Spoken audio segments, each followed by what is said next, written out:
Ito yung mga picture ng mga anak ko na walang kwenta, oh. Yung sinabihan ka walang kwenta kang ina. Hindi kailangan na ibalik sa akin lahat ng hirap ko sa kanila. Ito. Susunugin ko lang naman to. Dahil hindi nila ako ginusto maging nanay. Baka picture ng ano doon. Kuha ka ng lighter. Ito yung may mga live-in tomboy.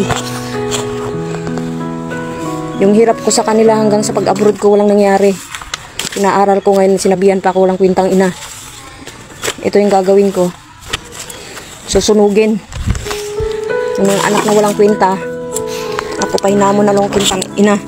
Hindi sila lumaki ng ganito tapos pumato lang sa mga tumboy. 6 years old pa lang ko, iniwan na ng ama nila. Lumaki sa model ko. Ito na papagod sa kanila. Sunugin lahat ang pinagtatawag ko, magpapaaral. Ito na babagay sa mga batang walang hiya. Anak na walang utang na loob.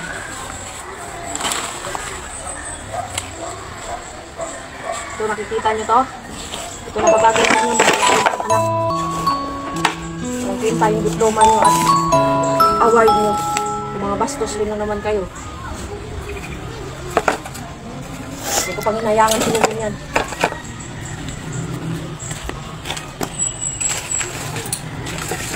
So, yung award na to, walang kwenta to, pangyayangan yan.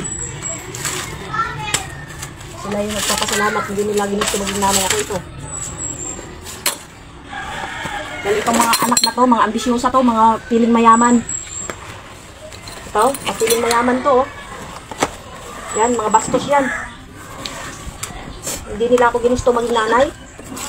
Ito, kasi yung mga kapatid nila, nasa kamay na ng iba. Magpapakasarap.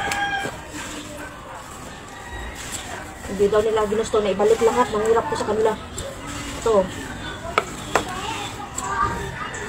Pinili nila yung tumboy na pinakasama nila, hindi tumulong sa akin. Abang nasa probinsya ako, itong sarap ko. Ito. Yan. Ito. Para makita nyo. Huwag mong tularan yung ganitong anak.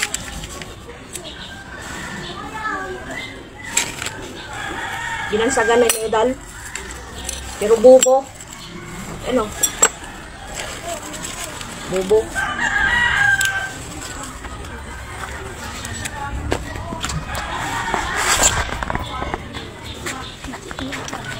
Oh, para makita nyo.